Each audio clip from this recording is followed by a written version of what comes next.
ውድ ቻናላችን ቤተሰቦች እንኳን ወደ ቻናላችን በደህና መጣችሁ። ነገ ምሽት 12 ሰዓት ተኩል ላይ በስፔን ላ ሊጋ ተጠባቂ የኤል ክላሲኮ ጨዋታ ይኖራል። በሪያል ማድሪድ እና በባርሴሎና መካከል በቤርናቦ የሚደረግ ጨዋታ ነው።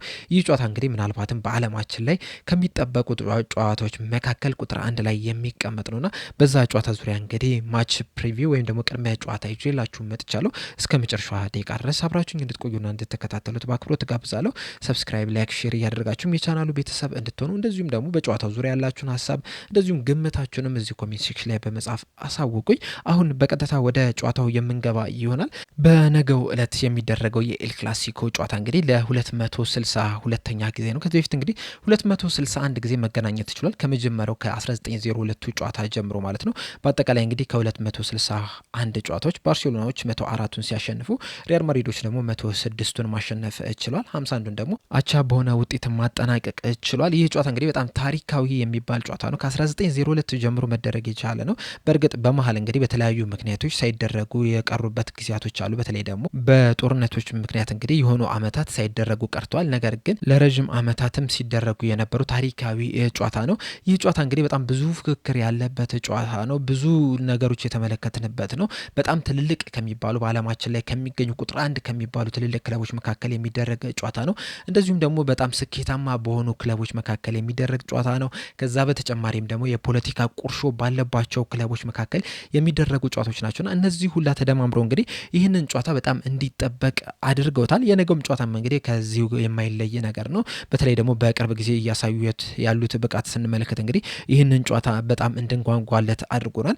በዚህ ሲዝን እንግዲህ በላሊጋው ሁለቱም ክለቦች 9 ጊዜ መጫወት ችለው ሪያል ማድሪዶች 8ቱን አሸንፈው በአንዱ ብቻ ነው መሸነፍ የቻሉት። ባርሴሎናዎች በበኩላቸው 7ቱን አሸንፈው በአንዱ አቻ ወጥቶ በአንዱ ደግሞ መሸነፍ ችሏልና በጣም ተቀራራቢ ነጥብ ላይ ነው የሚገኙት። ሪያል ማድሪድ በ24 ነጥብ አንደኛ ደረጃ ላይ ሲቀመጥ ባርሴሎና ደግሞ በ22 ነጥብ ሁለተኛ ደረጃ ላይ መቀመጥ ችሏልና ምናልባት በዚህ ጨዋታ ላይ እንግዲህ ባርሴሎናዎች የሚያሸንፉ ከሆነ የላሊጋ መሪነትን መረከብ ይችላሉ። ከዚህ በተጨማሪም ግን በቅርብ ጊዜያቶች ባርሴሎና ሪያል ማድሪድ ላይ በጣም ብልጫን እያሳየ ነው የሚገኘው። በአጠቃላይ እንግዲህ እስካሁን ድረስ በተገናኙበት ወደ 57 የሚደርሱ ጨዋታዎች ባርሴሎናዎች 27 ጊዜ ማሸነፍ ሲችሉ ሪያል ማድሪዶች 20 ጊዜ ማሸነፍ ችሏል። እንደዚሁም ደግሞ 10 ጊዜም አቻ በሆነ ውጤት ማጠናቀቅ ችሏል።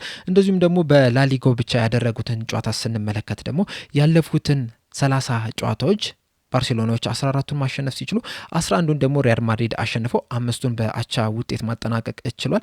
እንደዚሁም ደግሞ በሜዳው በበርናቦ የተደረጉ ጨዋታ ላይ ደግሞ ባርሴሎናዎች ካለፉት 15 ጨዋታዎች 8ቱን ሲያሸንፉ 6ቱን ሪያል ማድሪድ አንዱን ደግሞ አቻ በሆነ ውጤት ነው ማጠናቀቅ የቻሉትና የቅርብ ጊዜያት ውጤታቸውን ስንመለከት ሪያል ማድሪዶች በባርሴሎናዎች ተበልጧል። በተለይ ደግሞ ያለፈው ሲዝን ደግሞ ስንመለከት 4 ጊዜ መገናኘት ችሏል። ባለፈው ሲዝን 4ቱንም ግን ማሸነፍ የቻለው ባርሴሎና ነውና የመጀመሪያውን ጨዋታ በላሊጋ 4-0 ከዛ በኋላ ደግሞ በሱፐር ካፕ 5-2 እንደዚሁም ደግሞ በኮፓ ዴላሬ 3-2 በኤክስትራ ታይም በተጨማሪም ደግሞ በላሊጋው 4-3 በሆነ ውጤት ማሸነፍ ችሏልና አራቱም የተገናኙበት ጨዋታ ላይ ማሸነፍ ችሏል። ባርሴሎናዎች ብልጫቸውንም እያሳዩ ነው የሚገኙትና ያንን ብልጫ ያስመልሳሉ ወይ ሪያል ማድሪድ የሚለው ነገር እንግዲህ በጣም ትልቅ ጥያቄ ነው። በተለይ ደግሞ ያለፈው ሲዝን እንግዲህ በሜዳቸው 4-2ና 5-2 የተሸነፉበት ጨዋታ እንግዲህ በጣም ከፍተኛ የሚባል ነው። ባርሴሎናዎች ሙሉ ለሙሉ በልጧቸው ነበር የተመለከትነው። በዛ ጨዋታ ላይ እንግዲህ ሪያል ማድሪዶች የተሻለ ነገርን ያደርጋል ሲባል ነበረ። በተለይ ደግሞ ምባፔን መያዛቸውን ተከትሎ እንግዲህ በጣም እያጠቋቸው ባርሴሎናዎችን አሸንፈው ሊወጡ ይችላሉ የሚል ግምት ነው የነበረው። ነገር ግን ባርሴሎናዎች ሙሉ ለሙሉ መብለጥ ችለው ነበረ። ለምን እንደሆነ አላቅም ሪያል ማድሪዶች አብዛኛው ክለቦችን ያሸንፋሉ። በተለይ ደግሞ በአውሮፓ ውስጥ የሚገኙ ትልልቅ ክለቦችን ሲያሸንፉ ነው የምንመለከተው። ነገር ግን ምርጥ ብቃታቸው ላይ ቢገኙ ራሱ በባርሴሎናዎች በተደጋጋሚ ሲሸነፉ መመልከት ይችላል። እንዲሁም በዚህ ዙሪያ ቴሪ ሄነሪ አንድ የሰጠው አስተያየት አለ። ሪያል ማድሪዶች በአውሮፓ ውስጥ ለሚገኙ እንዳለ ክለቦች ንጉስ ናቸው፣ ነገር ግን ደግሞ ባርሴሎና የሪያል ማድሪድ ንጉስ ነው የሚል አስተያየት ሰጥቶ ነበርና ትክክለኛ አስተያየት ይመስላል። ለምን እንደሆነ አላቅም ሪያል ማድሪዶች ባርሴሎና ጋር ልክ ሲደርሱ መጮቱላ ሲያቅታቸው መመልከት ይችላል። ዘንድሮ ግን ሪያል ማድሪዶች ጥሩ ቻንስ ያላቸው ይመስለኛል ይህንን ጨዋታ ለማሸነፍ። በተለይ ደግሞ ወቅታዊ የባርሴሎናን አቋም ስንመለከተው በእርግጥ እያሸነፉ ነው። እንደዛም ቢሆንም ግን ተከላካይ መስመራቸው ላይ አሁንም ትልቅ ስጋት አለ። በተለይ ደግሞ ሃይላይን በሚጠቀሙበት ሰዓት እንግዲህ ተጋጣሚ ቡድኖች ያንን ሃይላይን እየተጠቀሙ እንግዲህ ብዙ ጎሎችን እያስቆጠሩባቸው ነው የሚገኙት። በተለይ ደግሞ ሲቪያ 4-1 ያሸነፉበት ጨዋታ እንግዲህ ተጠቃሽ ይመስለኛል። በካውንተር አታክ እየሄዱ ሲያሸንፉ መመልከት ይችላል። ከዚህ በተጨማሪም ደግሞ በዋነኝነት በካውንተር አታክ የተሸነፉበት ጨዋታ እንግዲህ በፒኤስጂ 2-1 የተሸነፉበት የቻሉበት ነው። በዛ ጨዋታ ላይ እንግዲህ ባርሴሎናዎች 1-0 መምራት ችለው ነበረ። ነገር ግን ፒኤስጂዎች እንግዲህ ወደ ጨዋታ በመመለስ በ38ኛውና በ90ኛው ደቂቃ ላይ ባስቆጠሯቸው ግቦች ማሸነፍ ችሏል እና ሁለቱንም ጎሎች ስንመለከት እንግዲህ በካውንተር አታክ የተገኙ በጣም በፈጥኖ መልሶ ማጥቃት የተገኙ አይነት ጎሎች ናቸውና ዛሬም ሪያል ማድሪዶች እንግዲህ ፒኤስጂዎች የተጠቀሙትን አይነት ሞዴል ሊጠቀሙ ይችላሉ ብዬ እጠብቃለሁ። ምክንያቱም በሪያል ማድሪድ የፊት መስመር ላይ ያሉትን ተጫዋቾች ስንመለከት እንግዲህ በጣም ፈጣን የሚባሉ ለካውንተር አታክ የሚመቹ አይነት ተጫዋቾች ናቸው ያሉት። አሁን ለምሳሌ እንግዲህ ምባፔን ከተመለከትን፣ ቪኒሺየስን ከተመለከትን እንደዚሁም ደግሞ ቤሊንግሃምም በጣም ፈጣን የሚባል ተጫዋች ነው። አርዳ ጉለርም ጥሩ የሚባል ብቃት ላይ ነው የሚገኘውና እነዚህ ተጫዋቾች እንግዲህ የባርሴሎናን ተከላካይ ምናልባትም ሊያስቸግሩ ይችላሉ፣ ሊፈትኑ ይችላሉ፣ ብልጫም ሊወስዱባቸው ይችላሉና በዚህ ጨዋታ ላይ እንግዲህ ሪያል ማድሪድ በጣም ከፍተኛ ቻንስ ያለው ይመስለኛል። እንደዛም ቢሆንም ግን ባርሴሎናዎችን ግን መናቅ ያለብን አይመስለኝም። በተለይ ደግሞ ኳስ በሚይዙበት ሰዓት እንግዲህ በቀናቸው በጣም ምርጥ ቡድን መሆን ይችላሉ። ያለፉትን ሁለት ጨዋታዎች ስንመለከት እንግዲህ 6-1 እና 2-1 በሆነ ውጤት ነው ማሸነፍ የቻሉትና ኳስ በሚይዙበት ሰዓት የተሻለ መንቀሳቀስ የሚችሉ ብዙ ፖዚሽን መያዝ የሚችሉ ቡድን ናቸው። በተለይ ደግሞ በዚህ ሲዝን እንግዲህ እነ ፈራን ቶሬዝ፣ ራሽፎርድ፣ ላሚን ያማል፣ ፔድሪ ጥሩ የሚባል እንቅስቃሴን እያደረጉ ነው የሚገኘው። ሎፔዝ ራሱ በጣም ምርጥ የሚባል ብቃት ላይ ነው የሚገኘው። ከተከላካዩ ውጭ እንግዲህ የተሻለ ቡድን ሆኖ መመልከት ችለናል ባርሴሎና። በዚህ ጨዋታ ላይ እንግዲህ መከላከላቸውን በደንብ የሚያጠናክሩ ከሆነ ምናልባትም ማድሪዶችን አሸንፈው ሊወጡ የሚችሉበት እድል አለ ብዬ አስባለሁ። በሁለቱም በኩል እንግዲህ የተለያዩ ተጫዋቾች በጉዳት ምክንያት ይህ ጨዋታ ያመልጣቸዋል። በማድሪድ በኩል እንግዲህ ሩዲገር እና አልባ በጉዳት ምክንያት ሲያመልጣቸው፣ በባርሴሎና በኩል ግን ሎቫንዶስኪ፣ ራፊኒያ፣ ጃቪ፣ ኦልሞ፣ ኩንዴ፣ ቴርስተገን እና ጋርሻ በጉዳት ምክንያት የሚያመልጣቸው ይሆናል። ምናልባት ግን ከነዚህ ውስጥ አንድ ሁለት ተጫዋቾች ወደ ሜዳ ሊመልጡ የሚችሉበት እድል አለ። በተለይ ደግሞ ኩንዴ ምናልባትም በዚህ ጨዋታ ላይ ሊሳተፍ የሚችልበት ቻንስ አለ እየተባለ ይገኛል። የኩንዴ እንግዲህ በዚህ ቲም ውስጥ መኖር በጣም አስፈላጊ የሚባል ነበር። ምክንያቱም በመከላከል ደረጃ እንግዲህ ጥሩ እየተንቀሳቀሰ የነበረ ተጫዋች ነው። ነገር ግን በጉዳት ምክንያት እንግዲህ በዚህ ጨዋታ ላይ ላይሰለፍ ይችላል እየተባለ ይገኛል። ከዚህ በተጨማሪም እንግዲህ የባርሴሎና አሰልጣኝ የሆኑት ሃንሲ ፍሊክም በቅጣት ምክንያት እንግዲህ ይህ ጨዋታ የሚያመልጣቸው ይሆናል። በዚህ ጨዋታ ላይ እንግዲህ ሁለቱንም ቡድኖች ስንመለከት ከሁለቱም አንዳንድ ምርጥ ተጫዋች እናውጣ ቢባል ከማድሪድ ምባፔን ማንሳት ያለብን ይመስለኛል። ከባርሴሎና ደግሞ ላሚን ያማል መጠቀስ ያለበት ነው። እንደዚሁም ደግሞ ራሽፎርድ ራሱ ከዚህ ውስጥ መጠቀስ ያለበት ተጫዋች ነው። በተለይ ምባፔ እንግዲህ ዘንድሮ በጣም የሚያስደንቅ እንቅስቃሴን እያደረገ ነው የሚገኘው። በላሊጋው እንግዲህ 9 ጨዋታዎችን አድርጎ 10 ጎሎችን ማስቆጠር ችሏል። 2 አሲስቶችን ማስመዝገብ የቻለ ተጫዋች ነውና ዘንድሮ እንግዲህ በጣም ምርጥ የሚባል እንቅስቃሴን እያሳየ ነው የሚገኘው። በተለይ ደግሞ ያለፈው ሲዝን ከፒኤስጂ ወደ ማድሪድ ከገባ በኋላ እንግዲህ ያን ያህል የሚባል እንቅስቃሴን አድርጓል ማለት አንችልም። ሲወቀስ ነበረ፣ ምርጥ ብቃቱ ላይም አልነበረም የነበረው። ነገር ግን በዚህ ሲዝን ግን ከመጀመሪያው ጨዋታ ጀምሮ ብዙ ጎሎችን እያስቆጠረ ነው የሚገኘው። ለማድሪድ ወሳኝ ተጫዋች መሆን እየቻለ ነው የሚገኘው። በተለይ ደግሞ ቪኒሺየስ ጁኒየር ዘንድሮ እንግዲህ የአምናውን የካቻምናውን አይነት እንቅስቃሴ እያደረገ አይደለም የሚገኘውና ከሱ የተሻለ ተጫዋች ሆኖ እንግዲህ የቡድኑ ወሳኝ ተጫዋች መሆን ይችላል።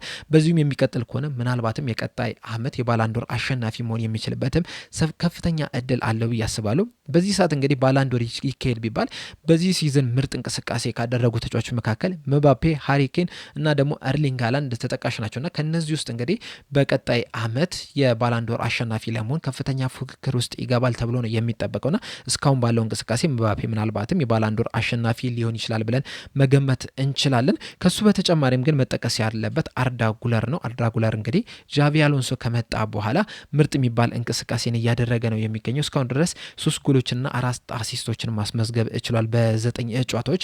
እንዲሁም ክረምቱ ላይ እንግዲህ በተለይ ደግሞ ጃቪ አሎንሶ ከመምጣቱ በፊት ይህንን ተጫዋች በውሰት ሊሰጡት እያሰቡ ነበረ ሪያል ማድሪዶች።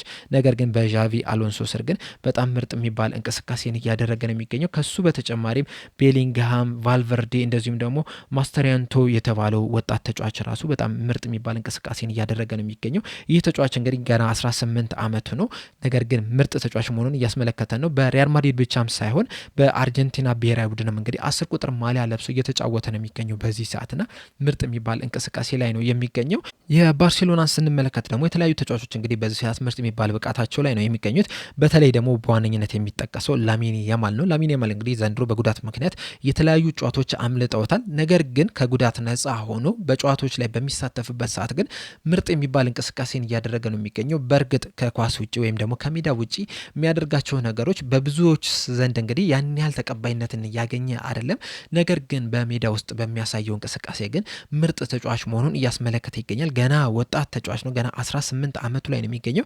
ነገር ግን በ18 ዓመቱ ባላንዶር ላይ ሁለተኛ ደረጃን ይዞ ማጠናቀቅ ችሏል። እንደዚሁም ደግሞ ምርጥ የሚባለን እንቅስቃሴን እያደረገ ነው የሚገኘው። በተለይ ደግሞ ባለፈው ሲዝን ለባርሴሎና እና ለስፔን ያደረገው እንቅስቃሴ እንግዲህ በጣም የሚያስደንቅ ነው። በተለይ ከ18 ዓመት ወጣት ወይም ደግሞ ህፃን ተጫዋች እንግዲህ ያን ያህል የሚጠበቅ አይደለም እና ምርጥ የሚባለን ጊዜን እያሳለፈ ነው የሚገኘው።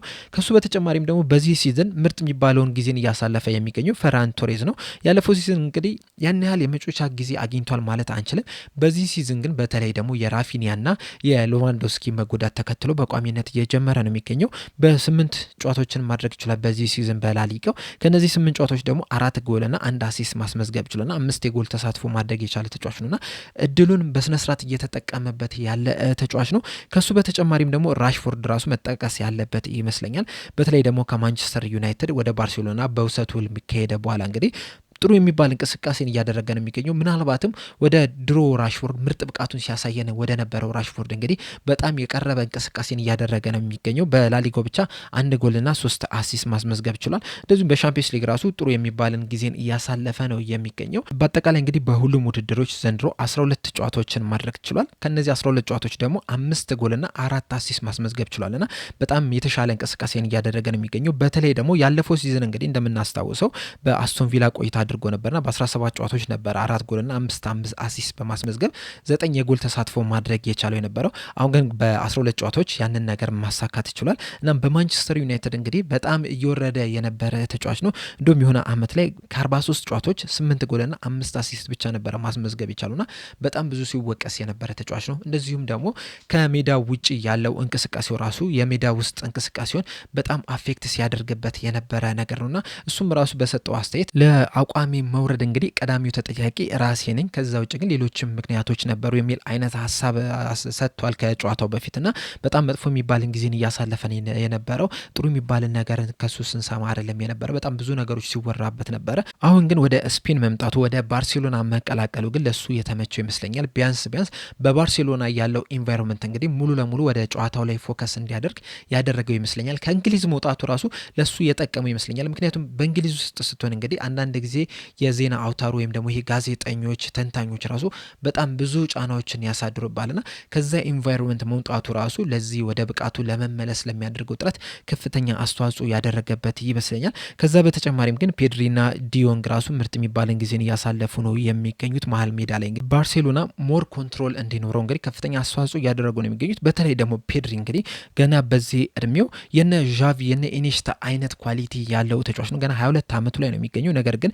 ባርሴሎናዎች መሀል ሜዳ ላይ በጣም ጥሩ እንቅስቃሴ እንዲያደርጉ ወሳኙን ሚና የሚጫወተው ፔድሪ ነውና አንዳንድ ጊዜ እንግዲህ በጨዋታዎች ላይ እሱም ብቻ ስትመለከቱ ራሱ በጣም የሚያዝናና ነውና የነ ዣቪና የነ ኢኒስታ አይነት የአጮት ስታይል ያለው ተጫዋች ነውና በጣም የሚማርክ ተጫዋች ነው። በጨዋታው ላይ እንግዲህ በጣም ብዙ ተጽዕኖ መፍጠር የሚችል ተጫዋች ነውና የሱ በዛ ቡድን ላይ መኖር እንግዲህ ለባርሴሎና ከፍተኛ ጥቅም እየሰጠ ነውና በዚህ ጨዋታ ላይ እንግዲህ እነዚህ ተጫዋቾች ሞር ጨዋታውን ሊያሳምሩ የሚችሉ ትኩረት ሊሰጣቸው የሚገባ ተጫዋቾች ናቸው ብዬ ነው የማስበው። ከዛ በተጨማሪም ግን ዣቪ አሎንሶ ይህንን ጨዋታ የግድ ማሸነፍ ያለበት ይመስለኛል። አሁን ላይ እንግዲህ ጥሩ የሚባል እንቅስቃሴ ነው እያደረገ የሚገኘው። እንደዚሁም የላሊጋው ቀዳሚ ስፍራ ላይ ነው የተቀመጡት። እንደዛ ቢሆንም ግን እስካሁን ድረስ ለብዙ ሰዎች ያሳመነ አይመስለኝም። ብዙ ሰዎች አሁንም ድረስ እንግዲህ የእሱን የማድሪድ ቆይታ የሚጠራጠሩ አሉ፣ ውጤታማ ቢሆንም። ነገር ግን በሚያሳየው እንቅስቃሴ ግን አብዛኞቹ ሰዎች ደስተኛ የሆኑ አይመስለኝም። በዚህ ሲዝን እንግዲህ ባርሴሎናዎችም ይሁን ሪያል ማድሪዶች በየጨዋታው ጎል እየተቆጠረባቸው ነው የሚገኙት። እስካሁን ድረስ እንግዲህ በ9 ጨዋታዎች ሪያል ማድሪዶች 9 ጎል ተቆጥሮባቸዋል፣ 20 ጎል ማስቆጠር ችሏል። ባርሴሎናዎች በበኩላቸው 10 ጎል ሲቆጠርባቸው 24 ጎሎችን ማስቆጠር ችሏል። እንደዛም ቢሆንም ግን እስካሁን ድረስ የማድሪድ ደጋፊዎች የዣቪ አሎንሶ ቆይታ ላይ ጥርጣሬ አላቸው። በአይነ ቁራኛም ነው እየተከታተሉት የሚገኙት። ለእኔ ግን ቢያንስ በዚህ ሰዓት ለማድሪድ ትክክለኛው አሰልጣኝ ዣቪ አሎንሶ ነው ብዬ ነው የማስበው። በእርግጥ ከአንቸሎቲ እንግዲህ ለየት ያለ የአጮት ስታይል ነው ይዞ የመጣውና ተጫዋቾች እንግዲህ ያንን ስታይል እስኪላመዱት ድረስ ትንሽ ጊዜ ያስፈልጓል። ከዛ በኋላ ግን ምርጡን ሪያል ማድሪድ ማድሪድ እንመለከታለን ብዬ አስባለሁ። በአጠቃላይ ግን ይህ ጨዋታ በጣም ተጠባቂ ጨዋታ ነው። በጣም አዝናኝ ጨዋታም ይሆናል ብዬ እጠብቃለሁ። በእርግጥ በቅርብ ጊዜያቶች እንግዲህ አዝናኝ ጨዋታ ይሆናል ብለን የምንጠብቃቸው ጨዋታዎች ያን ያህል ሲያዝናኑን አልተመለከትንም። ነገር ግን ይህ ጨዋታ ግን ትክክለኛ አዝናኝ ጨዋታ ይሆናል ብዬ እጠብቃለሁ። እናንተ እስከዚህ ጨዋታ ምንድን ነው የምትጠብቁት? ጨዋታው ስንት ለስንት ሊያልቅ ይችላል የሚለው ግምታችሁን እንዳለ ኮሜንት ሴክሽን ላይ በመጻፍ አሳውቁኝ። ለአሁን እኔ እዚህ ላይ ያበቃው። በቀጣይ በሌላ እስከምንገናኝ ድረስ ሰብስክራይብ፣ ላይክ፣ ሼር ማድረግ እንዳትረሱ። ቸር ያቆየን።